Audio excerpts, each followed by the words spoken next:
All right. Hey, it is Taylor Bridges here, back again with another video, another review of Real Housewives of Atlanta. This video is going to have episodes 9, 10, and 11 because we try to catch on up.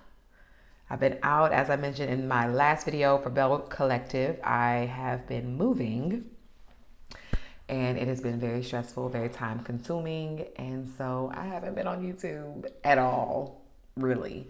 But I'm back and I'm all settled. So I'm excited. So we will hop right into it. We're Housewives because I pretty much like binge watched it.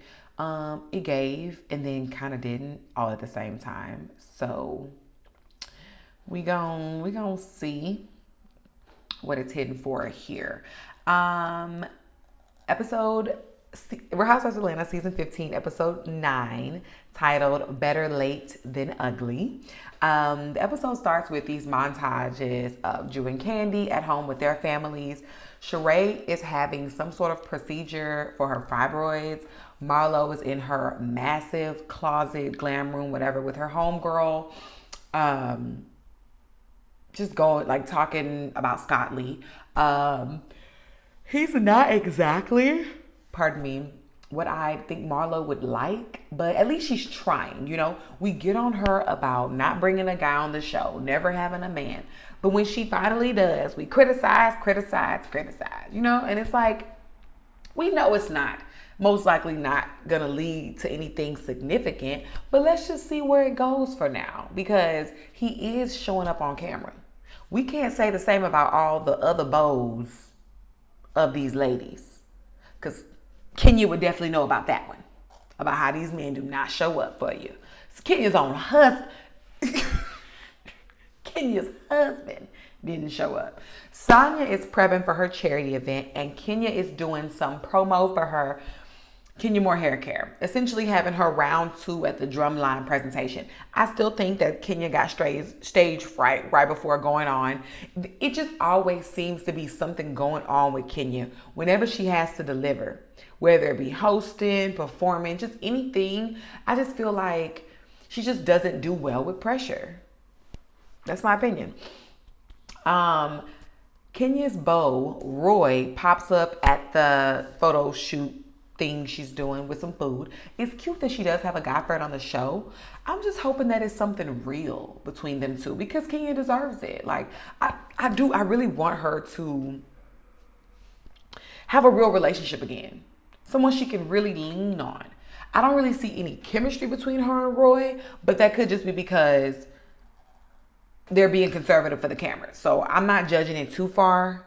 And they could be new, you know what I mean? And he probably is just, they might maybe because they're just dating, they might not want to give a certain amount of affection on camera if they're not exclusive. Sonya asks Kenya to be the auctioneer at her auction. I was touched by the scene with Drew, her sister Allison, and her mom. Given what we know now about Drew, the scene really touched on mental health, essentially, and needing a break and just taking care of yourself. It was just all these different themes going on. I think that just all are under the umbrella of mental health. And given what we know about Drew now, right? The death of her father, the breakdown of her marriage, now that she's filing for divorce from Ralph, like, it's beautiful for Drew to have that support system in her mom and sister. Quite frankly, it seemed like her and her sister made amends in the nick of time. Literally. That's how God works, though. You just never know, because it really worked out. You know, the two people who know Drew best, you know, and this is this very moment that they were sharing on the screen, you know, it really set the precedent for the level of vulnerability that they can have among them now moving forward. So hopefully, I really hope that they're still operating in that space of vulnerability and trust today in real time when they have conversations. We'll find out, I'm sure, at the reunion. Sheree is meeting with Lisa Wu and Deshawn for dinner. All of the ladies looked absolutely beautiful. Stunning. Kim rolls up. She looks cool. She's not bad. She was cool. it is a cute little gathering with these four. Lisa misses Real Housewives of Atlanta so dang on bad. It's getting a little thirsty. Like, she just keeps bringing up her beef with Kim. Like, I don't know. Like, y'all, girl, that was literally 15 years ago. I don't know if she's drunk or what. Like, she just would not shut up about it. Then they're trying to convince Kim to go on this trip, and Kim is not with it. Per usual. First of all, Kim can't afford it. Second of all, Kim doesn't rock with y'all like that. Kim is trying to get a little check to fund her next case of wine. Her next case of wine. That's all she needs. She needs a couple thousand so she can order her next case of red wine. But I really hated seeing Lisa on Kim's sack like that. Back up. Kim wasn't even needed at that table. Because Sheree gonna give, for what it's worth. We are excited to see Deshawn back on screen. She was a little measly something back in the day. Now she's older. She's giving grown and sex. She got this haircut. She looks good. She's divorced. She found her voice, we think. You know what I mean? Issa Wu has already been opinionated, a powerhouse, all these things. Like, you really didn't even need Kim. I felt like they were just giving her a little too much credit. They were just all on her sack. Like, she cool. She cool. But y'all really pressure on y'all own, quite frankly. Honestly. Kim is telling the ladies that her marriage with Kroy is all great and perfect, and we all know that to be a lie, even though they're now back together after filing for divorce. Lisa brings up the media saying how Kim lost her home, and Kim is basically saying that none of the credible blogs reported it, so it's not true, even though we find out it's true. And Kim is a liar, you know what I mean? This is why she's not needed for the show. Like, no thank you. She's not going to give. She's just going to deflect. She's not going to want to show up. She doesn't like confrontation, so she's not going to want to be around the group of ladies in one setting. She's not going to go on the trips. Kroy has to sit in the car. No, she's no fun. Like, Kim has really misconstrued her own relevance, and the ladies at the table are right along with her. And what the heck is on Kim's lips? Like, she looks horrible up close. Kim is trying to play dumb with this whole what's the beef thing with Candy and its origin. And I think it's super ridiculous. So I won't even entertain it because I remember vividly what went down. And Kim, you are no good. At Sonya's auction, Sonya's a little annoyed because she's annoyed while her sister is trying to help her. Her sister feels as though, Sonya isn't a little annoyed. Sonya's being a little annoying while her sister is trying to help her. Her sister does feel like Sonya isn't communicating the play-by-play with her, but then expecting her to be there for her. And she's communicating just like Sonya. Her sister is a wife, a mother. She has a totally separate identity. She's a grown woman. And it's just really clear that it's time to hire external staff. And it's Atlanta. You know what I mean? Like, it's nothing for Sonya to have paid $200 to $500 to have her hair done and whatever the cost it is to get your makeup done. Like, I really think it's lazy for Sonya to be taking this long to hire external staff, to be honest. Y'all live in Atlanta. Sonya's black and white pantsuit was really cute. And the pastries that were served looked good and soft and sweet. I was like, those look good. I literally rewinded. I was like, let me see those again. I was a little hungry. They looked good. The ladies, all of them came out to support. Kenya is the auctioneer. She's running behind, per usual. Kenya is always late. But she just reacts so strongly if you even, like, to any event Kenya is hosting, whether you late, dressed inappropriately, your hair's not this way, you're wearing the wrong color eyeshadow, wearing pointy shoes, not open toe. Kenya is like hard on everybody when it comes to her events. But she always late. Kenya does express to Sonya that she's not a fan of sitting separate from her guests. And I think that's understandable to not want to sit separate from your guests. And I did believe that would have been an easy request for Sonya to accommodate. She's the host. Let her guests and her sit together. I think that was an easy one. Candy came straight to the auction from her concert in Nashville and then has to leave right after the event to perform at another show. Wow. But let some of the other ladies tell it. Marlo, Kandi does nothing for anybody. Doesn't support nobody. Does nothing at all. Ever. Let them tell it. Sonya has a host giving away all these awards to mommies. And she even gives the final award to Sheree. And has her son Cairo give the award. I thought it was cool because I do think Sheree is a good mother, but it was a kind of cringe moment. What is Sonya is up, Sheree is behind, isn't it? I kind of understand that. That was so random.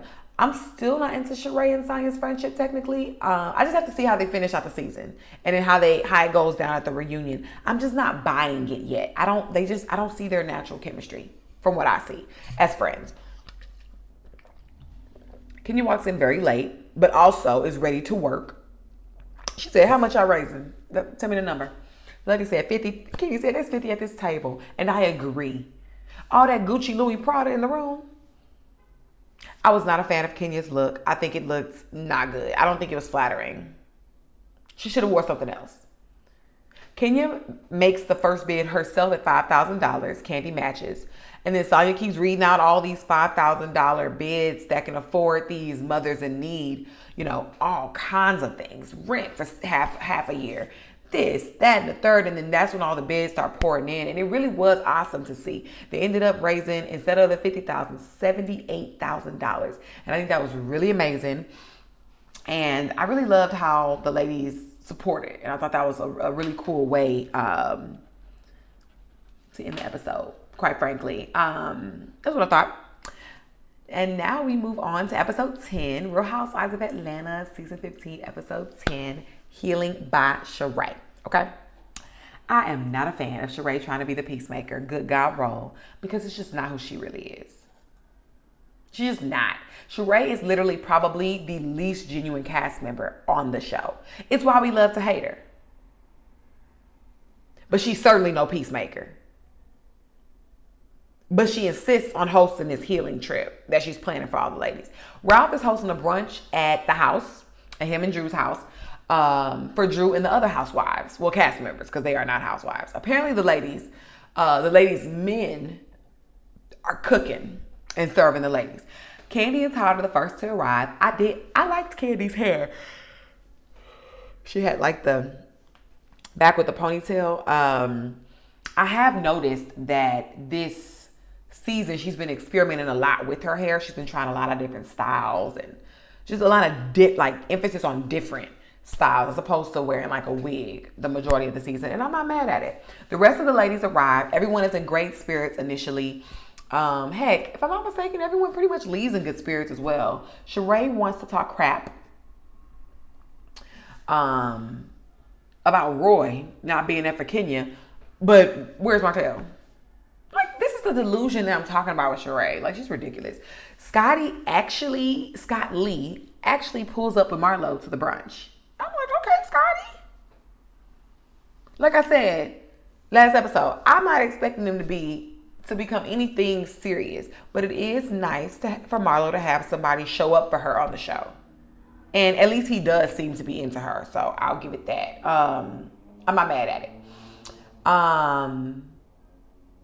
Kandi is a mid casting for her new movie, and Drew is supposed to be the leading lady. I'm happy to see Drew have gigs and other things to do other than follow behind Ralph. Roy calls Kenya, FaceTimes her, and Marlo is sure to let everybody in the house know that she knows Roy and went on a date with him before. And how is that relevant right now? Marlo was definitely trying to throw salt on Kenya's game, but it didn't work. Atlanta is small. Roy and Marlo had nothing going on that was serious. So Marlo, you tried it. And you need to focus on Scott Lee. But also, playing devil's advocate, Kenya has been nosy and involved in other people's relationships too. So, whatever. But Kenya was not a fan of Marlo mentioning her dating Roy. It was kind of funny seeing Marlo rub it in because you just know Kenya was kind of pissed off about it. But there was just nothing she could do because Marlo wasn't lying. So, the food came out looking delicious. I would have sure loved to have a plate, y'all. I love some food. So when I see food on the TV, I'm like, look good. I look good. I want some. She don't pay. Sheree has the nerve to ask Drew if her chef is gonna get paid because Drew was being sued by some lady that said Drew didn't pay for her services. Then Drew admits out loud that the lady is actually suing her for a measly ass $1,000. Measly ass $1,000. This is the kind of weird, cheap stuff I do not like seeing on Real Housewives of Atlanta. Like, come on with some big debts. Like Sheree getting that Lamborghini repossessed or whatever car that was season 1. Or was it 2? Or how Sheree spent 10 years building Chateau Sheree. $1,000, Drew?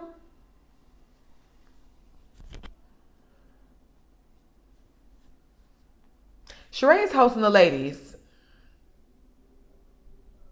Wait, before I get there, Kenya ends up asking Courtney to keep her hands to herself since Courtney was being really touchy when talking. And I would have done the same thing if I were Kenya. Keep your hands to yourself. I don't know you like that. Courtney is not a fan of Kenya setting boundaries for her physical space for whatever reason, takes it defensively, and now has a little attitude. So now this is about to be a thing. Okay? That's annoying. Sheree is hosting the ladies in Portugal for a healing trip. Candy has food poisoning right before the she gets it right before the trip starts. So she's not feeling well. I'd honestly be really pissed if I were her. But she pushed. She pushed through. Sheree likes extravagant things, so I was expecting some really great accommodations and plans for the trip. You know what I mean?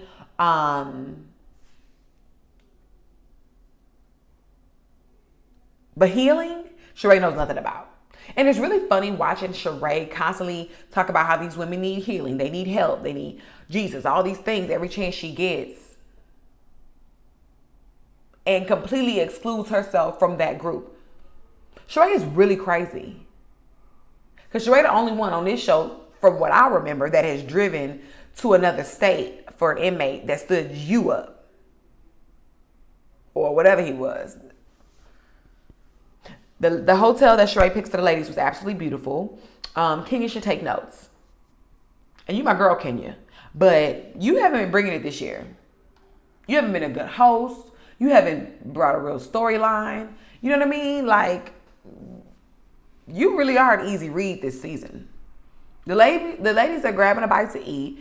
And Drew lets the ladies know that Ralph was in Vegas at the same time that Drew's now in Portugal, right? And he's supposed to be doing some chocolate city crap. Like, Drew is either pretending to be okay with it or she's completely delusional. Because Ralph is a grown father and husband with a professional career. What do you mean he's part of some Magic Mike stripping stuff in some Vegas? Who's with the kids? Because Drew is out getting the bag. I just found that so childish and immature. Is it me? I just find it childish. Like, what are you doing? What are you talking about? And Drew says she's been to Africa, but not South Africa. And that's some good information to know, Drew. That's exactly why you and Ralph are a match made in Africa, but not in South Africa. The energy is really good, though, amongst the ladies thus far, and I was feeling it. Kenya says that Roy already told her ahead of time that he and Marlo already went on a date a while ago. I don't know if I believe he told her. I don't know if she already knew that, though, before the brunch. Because I can imagine Kenya not getting ahead of that story.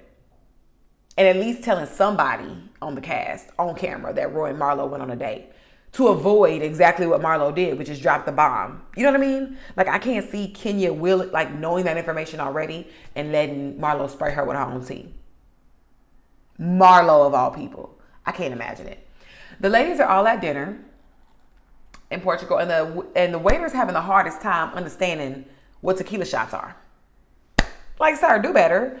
Sheree wants the ladies to hash out their differences, which every time you get with Sheree, she always wants somebody to talk about their issues. She literally just did this at a brunch in Atlanta. So now she's just doing it in Portugal. She already did it. It's unsuccessful, as it continues to be. You're not a peacemaker. So it's going to continue to fail. Courtney starts with addressing Kenya. And Courtney is just simply looking for camera time. Kenya has done nothing to Courtney in particular other than tell her to keep her hands to her mother self. It's that simple. Get out your feelings, find some real beef, Courtney. Drew addresses Sheree, mentioning the lawsuit behind her back, and Drew needs to cut it out. Drew needs to shut it up.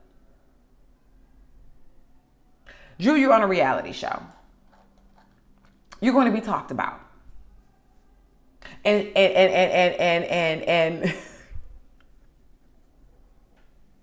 Sheree holding this huge grudge against Drew is just extreme proof that she has no storyline. She has no real reason to be coming for Drew. Not technically. They already hashed out their problems. They already talked about the whole Sheba Sheree taking the merch and all these things from the reunion and all these things. Like, they already hashed this out. But Sheree has no storyline, so she's definitely gonna, try to rehash old beef and, keep the messy energy flowing. Whatever it is to keep her on camera. All of the ladies, not just Drew, say that Sheree didn't really gift them She by Sheree merch as it appeared that she did. And I laughed when Marlo, the only person to have received She by Sheree merch that she could keep, was in the confessionals with all that merch on. That merch was so ugly. The fact that Sheree is really satisfied with the cast members getting some of her, with one cast member getting some of her merchandise when she publicly gifted all of them merchandise is extremely tacky and very on par with Sheree's brand. Drew and Sheree continue to go back and forth, and Sheree continues to deflect instead of addressing Drew's current issue at hand. And the episode ends there. Let me take a note of where I left off so I can put the timestamps. And then we're gonna go to, here we go. Real Housewives, next episode, Real Housewives of Atlanta, season 15, episode 11. This episode is titled Makeups, Slip-Ups, and Cover-Ups. Drew and Sheree, we left off, we literally just 5 seconds ago, left off with Drew and Sheree going back and forth at their restaurant. Drew ends up crying. Drew ends up crying and storming out of the relationship, out of the restaurant. Candy says, and scene, to when Drew walks off to pretty much express Drew being dramatic during this exchange. And I had already called this. Drew, it's not that deep. It's $1,000. It could not possibly be that deep. Cut it out.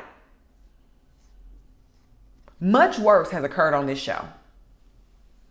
Drew didn't even have this amount of emotion over Ralph going to Tampa unannounced. I'm with Kenya. What's $1,000 divided by 8? If this will make you shut up and stop the dramatics, please. Because this is ridiculous and it doesn't add up, Drew. And it's not adding up because most likely you're lying. Really, it turns out Drew is pressed about Ralph and his cheating shenanigans and really not this lawsuit at all. And Drew was just much better off being honest about her marriage as opposed to going out looking crazy over a raggedy $1,000. Because that story don't make sense. Staying with your cheating, narcissistic, lying husband makes way more sense to me than this other thing. And I was pleasantly surprised at Sonya being very empathetic and supportive of Drew through the whole situation. That was very mature, Sonya. The ladies are getting on Candy about not being around the group that much. And Candy says she's been so busy because she's still in the building stage. As if she isn't literally set. At least for her lifetime. And she says she doesn't get any me time. Her kids have already been saying they don't get enough time from her. The cast members are saying they don't get enough time from her. It's like enough is enough with all of this, Candy. Girl, no, it's not a flex. Like the grind, all of that is just toxic after so long. I'm sorry, like my face be tickling. Like I don't know why, I just be like feel like a feather is like rubbing against my face. Did y'all catch Marlo tell Candy that she works so dang hard? Please remember that. Because we all know that Marlo loves to discount Candy's accomplishments the minute she gets mad. The next day, the ladies are all getting ready to go to the market. Kenya is the last to come down, and as she's walking out of the lobby, she ends up slipping and falling very badly on her booty. It was hard. And two things. One, I fell on my butt cheeks before, and they're real, and it was excruciating. It left 2 blue marks on my booty cheek. It was very excruciating. So I can only imagine what it feels like for her BBL. And 2, Kenya is in her 50s. Wow. I know that was painful. Poor Kenya. Courtney attributes Kenya's fall to karma, pretty much, even though later on she's going to deflect and do word semantics. And I knew it wouldn't age well, her saying that Kenya's fall was due to karma. Courtney needs to grow up, you know. Kenya ends up going to the hospital. Candy goes with her. I did already say, though, that there is always something going on with Kenya. Every trip is always something. Every trip. The ladies carry on with their day, touring the market. They pick fresh seafood and end up going to a restaurant that prepares the seafood that they caught, which I thought was cute. Monyetta brings up how Marlo tried to take Kenya's shine by pointing out that she dated Roy in the past, and she shows the DMs. I do agree that Marlo was hating, but I also agree that Kenya has done similar things to some of the other ladies, so too bad. Martell calls Sheree only because she is filming, because they don't talk. No matter how much they convince us, they try to convince us. I cringed when Martell told Sheree to think about him at night. Like, gross. He didn't even sound sexy. It was just bad. Don't do that again, Martell and Sheree. Who is Sheree really dating? That's what I want to know. Who is she really into right now? Sheree tells Drew about Candy saying the whole and scene comment when Drew left the table crying. So fast forward. I agree with Marlo. When Candy and Kenya aren't around, the rest of the ladies get along just fine.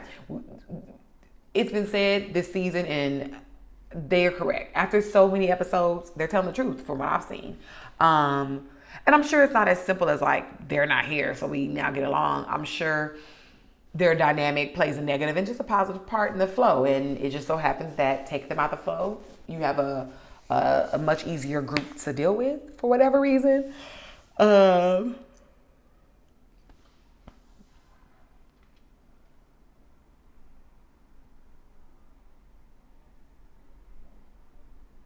Yeah, there we go. So they were saying how Kenya wasn't around. They're now meeting in Sheree's room for a summer party. Kenya can't, with the whole and scene comment from Candy to Drew, Candy did own up to it. She stood on it. She apologized. She put a bow on it before Drew started crying about that too. Okay, she locked that up. Sheree mentioned to the ladies that they haven't supported She by Sheree. And all of the ladies have agreed that they definitely tried to support She by Sheree, but the site had been down. And Sheree takes so much offense to what the ladies and everyone else says, right? But she never takes any accountability as a business owner, at least not to us. And that's insane. After the filming commences, the ladies are having an off-camera conversation about the night with Bolo about 2 seasons ago. And Candy says she saw Drew kiss LaToya and I think they were doing like a never have I ever type of thing, whatever. Just having girl time off the camera. Candy says she saw Drew kiss LaToya, and Drew is vehemently denying she ever kissed LaToya. Candy doesn't drink, so she was probably awake for it, right? The other person that night, the